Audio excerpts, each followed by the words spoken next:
Hey guys, subscribe for daily content. And if you're shopping for gear, make sure you check out the description for the newest items at some of the very best online retailers.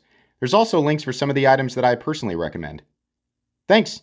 What's going on YouTube? Metal Complex here, and today I've got another interesting knife review / knife overview to share with you guys. This big guy is the PMP Grizzly, which is in the PMP Beast family of knives. I'm going to show all of them off. This is a knife that spoiler alert, have a lot to say about. It's also a knife that's going to stay in my collection. Why? I will definitely explain. Thanks so much to PMP for sending this in for me to take a look at. Thanks so much to my patrons for supporting me, and please make sure to follow me on Instagram at metal_complex. This knife, as well as I think the other knives, actually both of them in the family, are available. One is at least on pre-order, but I will link everything, all of the PMP family of knives down in the description. It kind of goes, you know, mama bear, papa bear, baby bear. It's kind of one of those situations. But I'll link them all down there. It does help my channel when you use those links, but that's entirely up to you. This is the medium one. I guess you could call this the mama bear. Overall length of the Grizzly coming in at about 9 1/4, so it's not small. The overall length is coming in at 4 inches, and the blade length is coming in at 3.85. Let's do some size comparisons. I think right off the bat, we should actually do the other knives in this family that are available. So this is the PMP Kodiak, and then of course, the hulking PMP Alpha Beast. You can see here why these are all in the same family. Now this way, they all look relatively the same. They do have slightly different blade shapes and slightly different handle shapes and different texturings. They also have, in this case, 3 different blade materials. But the biggest difference is actually going to come in the blade stock thickness. Now, I've shown this a few times, but if this is your first time hearing about this knife or the other knives in the family, then I think you might appreciate this view right here. So what we have, I'm trying to keep this guy up because the backspacer is not flat. What we have here are 3 different thicknesses of knives, and I think what I'm going to do to help out here is actually zoom in so that we can see exactly what we're looking at. So the Grizzly actually has about 1/4 inch blade stock. The Kodiak is about 1/5 of an inch, and the Alpha Beast is 0.4 inches thick. It is huge. So that's what we're looking at here. So if you're trying to decide, like, I want one of these crazy overbuilt PMP, Beast series knives, I just don't know which.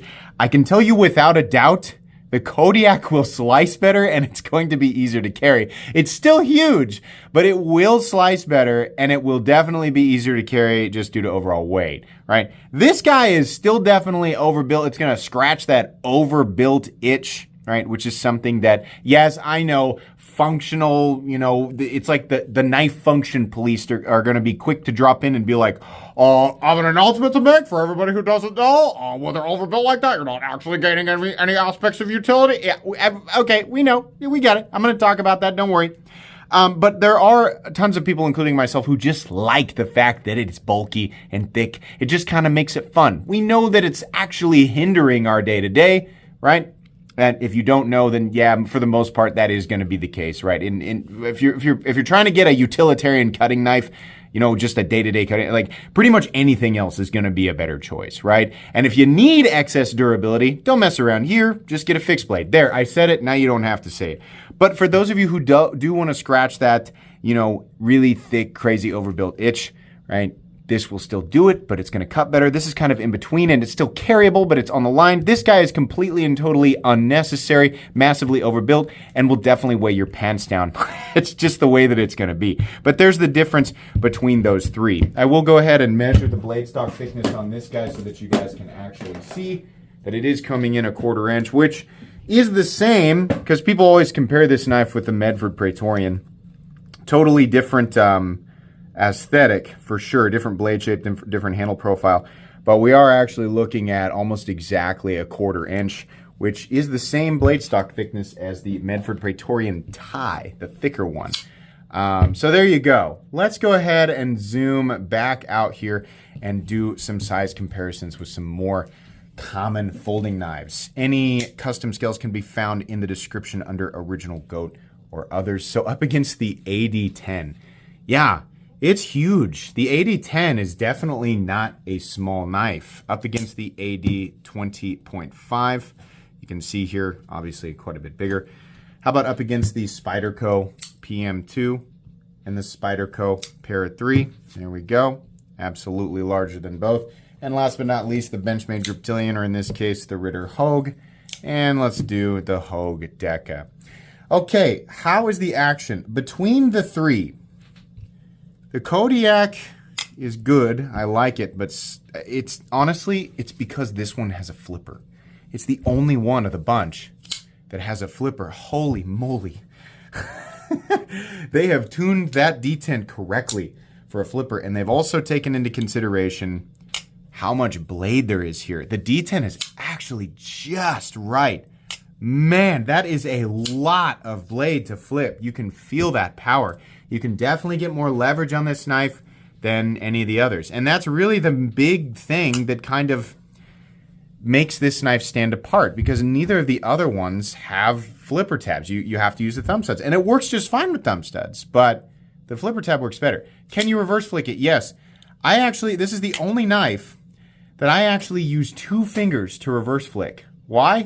Because the blade takes that much leverage to get out of there. I've never, ever used 2 fingers to deploy. I couldn't fit 2 fingers. Oh, here we go. I'm getting myself wound up for a joke.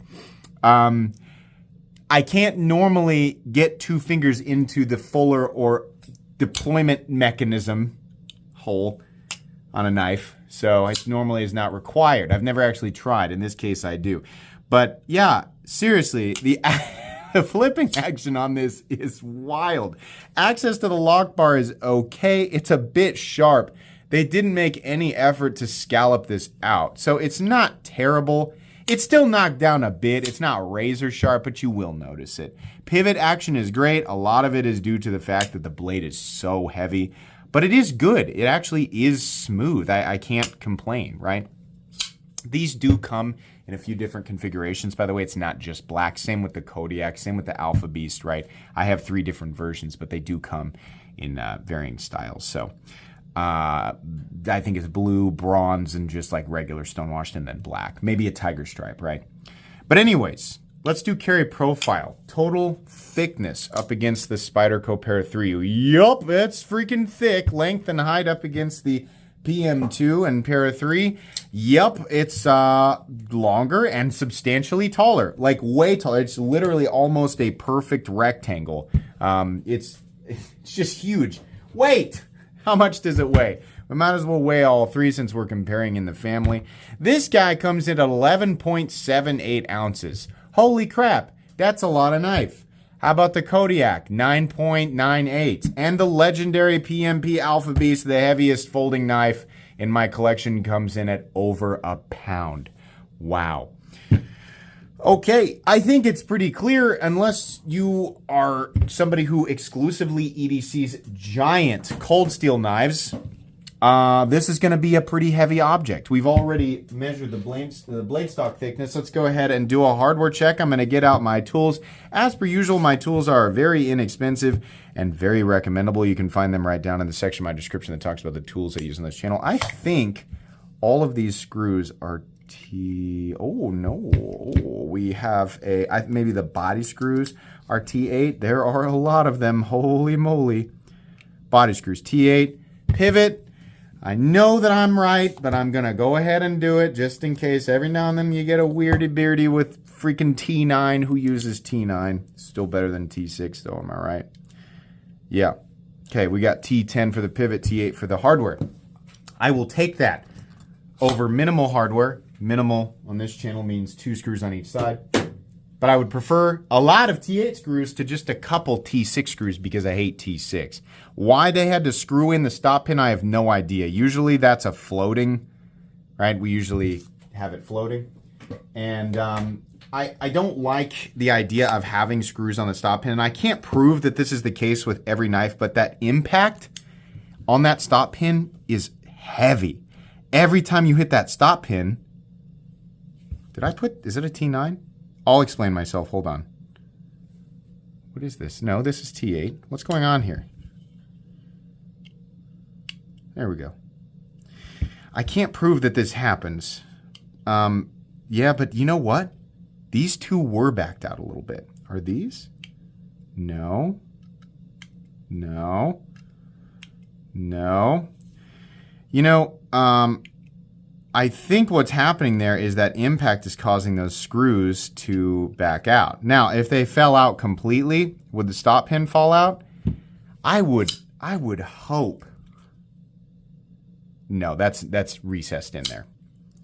We don't need to have the screws holding the stop pin in, because every time that knife, you know, smacks out there, it probably backs those screws out a little bit.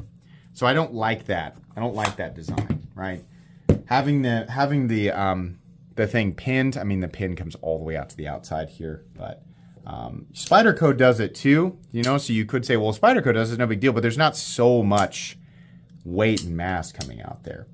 If you look at like Hinderer knives, they just have a floating pin, or it's not a floating pin, but it's just like pressed into the titanium. So who cares if it rotates, right? I mean, there's no screws to undo and fall out. You could Loctite them in there. I think you'd be okay. And for the most part, I mean, the worst it's going to be is you just check them every now and then. But after, you know, every I don't know, you're going to have to check it probably a couple of times a month to make sure that they're not backing out. But that's kind of a bothersome thing. I don't like that, especially with so much blade smacking into that stop pin. Anyways.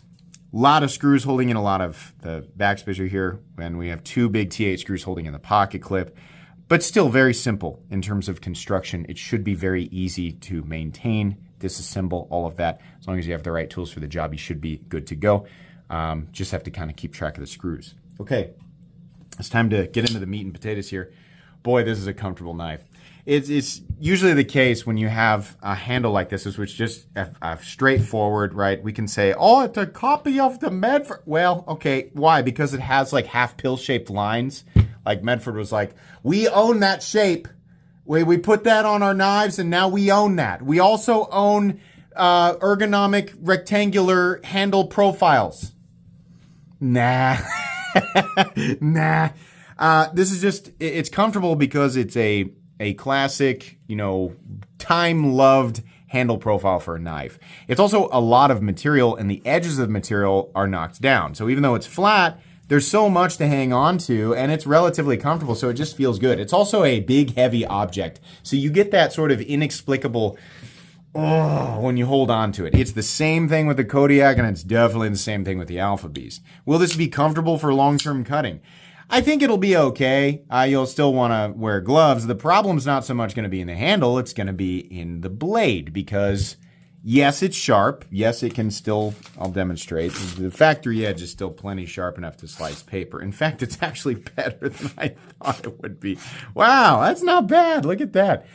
The problem is you're pushing a huge wedge of material through cardboard. So down here at the edge, it's I'm not going to call it thin, but it's thinner than you might expect thanks to a nice hollow grind.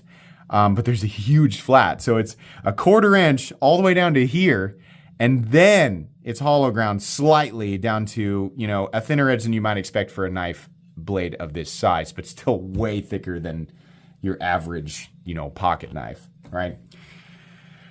So eventually, if you cut, you know, into cardboard, yeah, the initial bite might be okay, but you're going to push a 1/4 inch stock through the material, which will definitely slow you down, right? Definitely. Now, on the flip side, it is a very durable geometry, so your blade will stand up to things that a thinner knife wouldn't.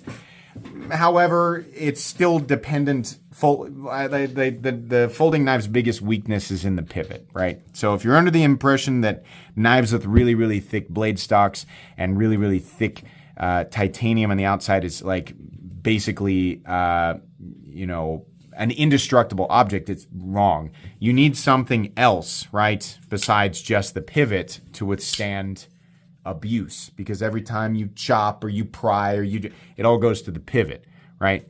And while the pivot's strong, it's obviously not going to be nearly as strong as something like a fixed blade, and also not as strong, no matter how thick it is, it's not going to be as strong as, say, something like the Triad Lock, because it has additional points of contact. Some of these big overbuilt knives have additional stop pins that they put in here, mitigating the potential damage away from the pivot, right? That second stop pin sort of absorbs some of that. I honestly would like to see something like that on this knife, right? I would have also really liked to see some external stops. That would have been way better than a stop pin with 2 screws in it. What I mean by that is having a stud on one side and a stud on the other, and some cutouts here so that each stud could rest on either side of the frame. This also helps mitigate pressure away from the pivot. Now, I'm suggesting here that this knife should absolutely be used to pry things apart, and that it should be used to chop with, and I wouldn't recommend that of any knife. But the overall theme of this knife is kind of big and burly, and maybe the knife can handle some things that other knives wouldn't be able to. I think that adding some other system would have helped the general theme of that. Still not suggesting you do that. Really what we're left with here is a knife that may be slightly more capable than your average folding knife. But the trade-off is that it's massively cumbersome to carry around. Like the Max Ace Hephaestus, I really like that one where it's got like 3 different locks on it. Some of the stuff from Midgard's Messer, it kind of adds to that, right? So I don't know. I hope that's translating correctly. I still think this is really cool. It just really is. It's just almost the same as a regular knife. It's just really, really thick, right? So anyways, I love the overall look of it. I am a huge fan of big, overbuilt, chunky knives, and I just kind of like that they are that way. And listen, if that's all you care about, if you're like, hey, listen, I'm never going to abuse it. I'm still just going to use it like a regular knife. I just really like to carry big, hulking knives around. Then you'll love this. You will love this. It's got pretty much everything that you could ask for, right? Now, there's still a couple of other elements I need to talk about, including the price tag. But outside of that, you'll love it. This black PVD coating they've got on here actually looks really, really good. So if you pick up the black one, you'll definitely like it. It's very clean. These are very, very well made. I'm super impressed with this. The overall quality is just awesome. These are made in China, which almost all of you know. If you didn't know, these are made in China, which is why the cost is substantially lower than something like a Medford, which is made in the United States. That's actually the difference between those two things. That's how much more it costs to make stuff in the USA. Obviously, there's some other factors there, but generally speaking. The blade is ridiculously robust out at the tip. You have this, I'm going to call this kind of a reverse tanto, but people get upset when I mislabel things, so you call it whatever you want. Huge flat, extending out 90% or more the length of the blade. Super thick tip. There's just no way. Outside of like chipping away at concrete, you're just not going to do anything to that tip. Flat ground out here, super duper thick, right? And then hollow ground up front. What is the blade steel? D2. No. We don't want to see D2 at this price point. Nobody wants to see D2 at this price point, right? The Kodiak has M390. I don't know that that's the most appropriate blade steel, even considering, right, this is thinner. It's still not thin enough to gain the benefit of M390, but it is stainless and it is premium. M390 definitely costs more money to purchase in its stock form than D2 does, right? So at least, right, the people knowingly buying something that is mostly novelty but still functional, right? Because these, listen, one way or another, these cater to enthusiasts at this price point. We're in enthusiast knife territory, right? Now, you can still carry your knives and use them. We still want them to be functional, but we are definitely enthusiasts at the end of the day in this territory, most of us. And we want the materials to at least add up to close to the cost of just the materials, but we want to feel that value. We want to have that perceived value. And M390, whether or not it's appropriate for this knife, it does cost more. Now, it doesn't have to be M390. In fact, I would prefer something on this like S35VN, S45VN. There's a number of other steels, but not D2. The difference in price between this guy and this guy is $50. This is D2 and titanium. This is M390 and titanium, and it's textured, and it has a textured backspacer. This is $50 more. Yeah, it's a little bit thinner, but there's no way that's really where the major cost is coming in, right? This is $400 and this is $350. They're both a little bit overpriced, not massively, but a little overpriced. But there's no way that D2 is justified in this. PMP, stop using D2 for these knives. People don't like to see that. That doesn't make people happy, right? M390 might not be the appropriate blade steel for this geometry, but you could argue that no blade steel is really the appropriate, blade steel for this geometry, because this geometry is not appropriate for a utilitarian folding knife. So we might as well just get the steel that makes us feel good at this point, right? So and I know that that's kind of a silly argument, but that's admittedly how I feel, and I feel like the vast majority of people interested in this stuff are going to feel the same way. It's much closer to appropriate with S35VN, and S35VN is a stainless powder form super steel, and it's much easier for people to choke down at this price point, right? We've got Damascus steel and now Magna Cut on the new Alpha Beasts. These old ones were D2. I didn't like that either. And this is M390, right? So it's not like you guys don't have choices. Do something else. Don't use D2. People don't want to see D2 anywhere close to even $100. It doesn't matter how thick the blade or the scales are. People don't want to see that, right? I mean, okay, sure, there's like 7 people who are like, oh, love D2. That's fine. That's fine. Did you know you can get it for less than $50, right? I mean, listen, buy 4 knives with equivalent thickness of D2 steel, and you still won't pay as much as this. I promise you. I promise you won't, right? So this is not the blade steel that people want to see. Outside of that, though, the blade definitely looks cool. It definitely feels cool. The jimping is actually plenty functional, right? And you won't have a hard time sharpening this because of the straight, it kind of comes out and then curves. I think over time this might widen out because of the really aggressive curvature, but it's fine. And I mean, really, everything is at least very precision machined. Everything feels good and not super sharp. It looks very angular, but it really isn't. We have a super capable glass breaker there on the end. I'm not a huge fan of breakers, but I can't say I mind how much this looks, how this looks. And I'll tell you, I am confident that I could shatter pretty much any glass with it. Obviously not any, right? I'm sure there's types of glass that I don't know about, but like a car windshield or a, like the glass from the window, definitely, easily. This is the amount of material here is nuts.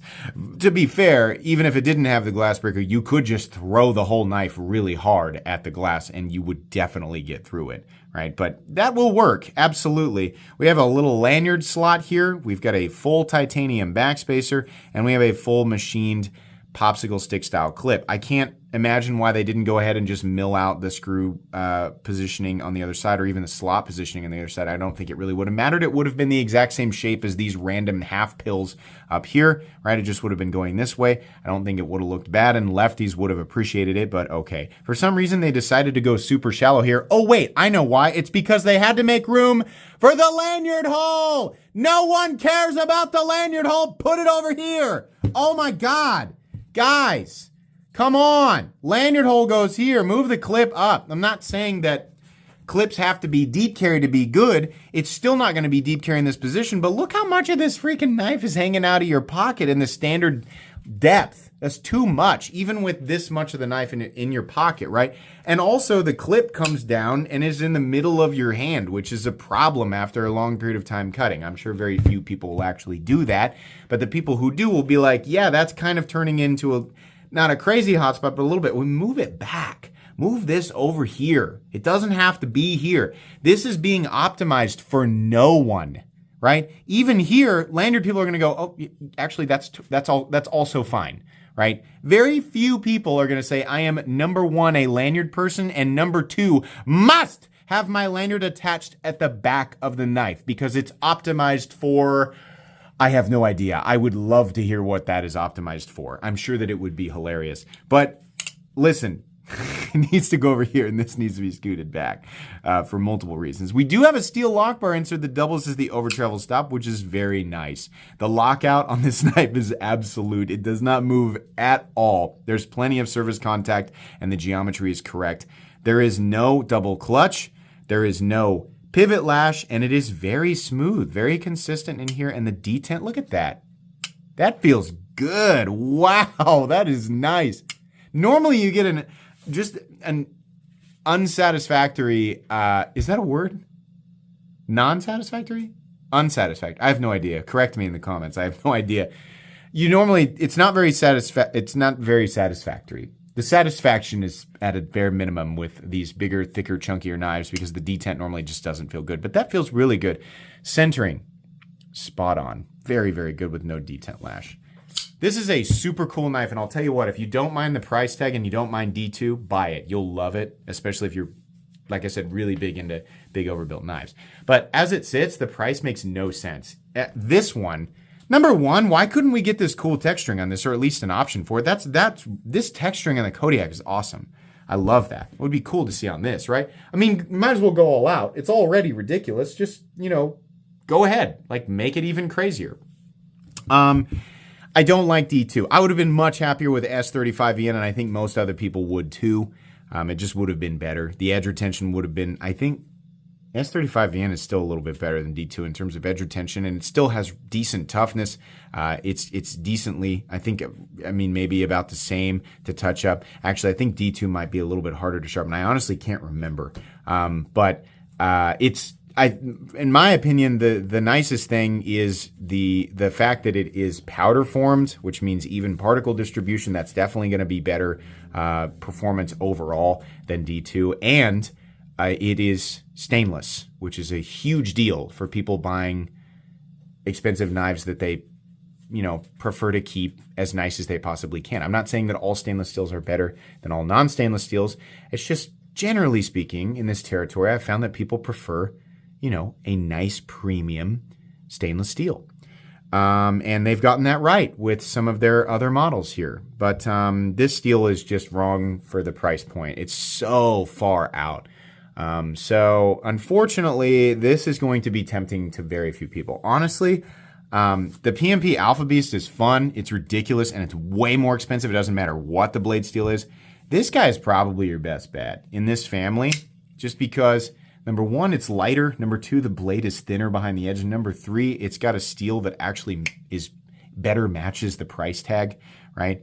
It's just going to be the better option. This, if you really want to, if you're looking for a good, daily utilitarian folding knife that'll last you for the rest of your life, I would say choose pretty much anything else. This is only for people who really want that overbuilt experience, right? But the D2 is just kind of a slap in the face. So, not super into that one. If you don't mind it, the links are down there. Pick it up, but I wouldn't recommend this one. It's just too much money. Very, very cool and definitely well made, definitely well machined. It's a super premium product. It's just got the wrong steel on it. Just my opinion. If you love D2, holy crap, are you going to love this knife? That's going to be pretty much it. Please make sure to follow me on Instagram at metal_complex. If you enjoyed this video, leave a like. If you'd like to check out my other content, I do, of course, have lots of videos of knives that are either expensive or inexpensive that I do or don't like, so check those out. And if you enjoy all my content, go ahead and click on that Metal Complex logo right there and subscribe because there's definitely more coming. Thanks again for watching, everybody, and have a great day.